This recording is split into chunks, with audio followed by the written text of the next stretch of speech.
PF అకౌంట్తో phone number లేక mail ఐడిని ఎలా లింకప్ చేసుకోవాలో ఈరోజు నేర్చుకుందాం. ఫస్ట్ గూగుల్లో ఈపీఎఫ్ అని చెప్పి టైప్ చేసి ఫస్ట్ వచ్చిన ఆప్షన్ పైన క్లిక్ చేసుకుందాం. ఇలా క్లిక్ చేశాక మనకి పీఎఫ్ డాష్బోర్డ్లోకి తీసుకువెళ్తుంది. సో దాంట్లో ఆన్లైన్ క్లెయిమ్స్ అని ఉంది కదా, దానిపైన క్లిక్ చేద్దాం.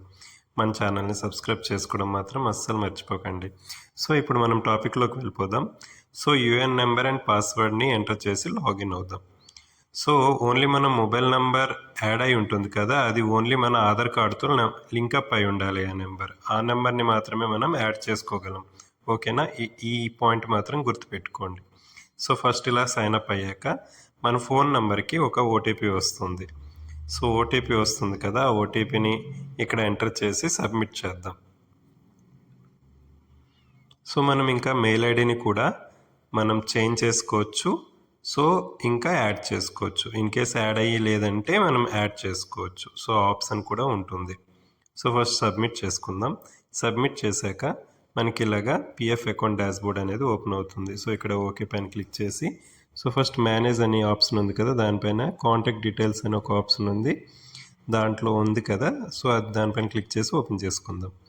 సో ఇలా మనకి ఆధార్ లింక్డ్ మొబైల్ నెంబర్ అని చెప్పి ఉంది. నాది ఆల్రెడీ ఇక్కడ వెరిఫై ఉంది. ఇన్ కేస్ చేంజ్ చేసుకోవాలి, మన ఆధార్ కార్డుతో వేరే ఫోన్ నెంబర్ అనేది వేరే నెంబర్ అనేది మనం చేంజ్ చేసుకున్నాం. సో ఇక్కడ చేంజ్ చేసుకోవాలి అనుకుంటే చేంజ్ మొబైల్ నెంబర్ పైన క్లిక్ చేద్దాం.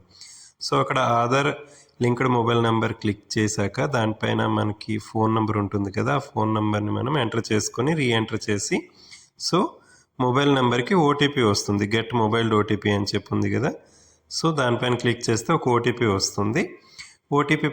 ఓటీపీ ఇందులో ఎంటర్ చేసి మనం సబ్మిట్ చేస్తే అది వెరిఫై అయిపోతుంది, వెంటనే అయిపోతుంది.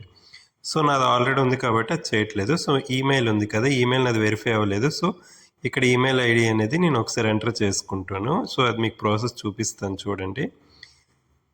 సో నా మెయిల్ ఐడిని నేను టైప్ చేస్తున్నాను. సో కింద రీఎంటర్ ఉంది కాబట్టి రీఎంటర్ చేసి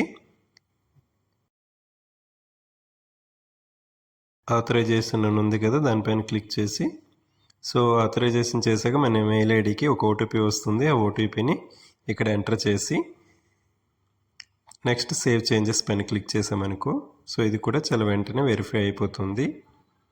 చూపిస్తాను చూడండి ఒకసారి. చూసారు కదా, వెరిఫై అయిపోయింది. సో ఇలా మీ నెంబర్ లేదా మెయిల్ ఐడిని కూడా మీరు చేంజ్ చేసుకోవాలంటే చాలా ఈజీగా ఇంట్లో ఉంటూనే చేంజ్ చేసుకోవచ్చు. Thank you. మన ఛానల్ని మాత్రం సబ్స్క్రైబ్ చేసుకోండి, మర్చిపోకండి.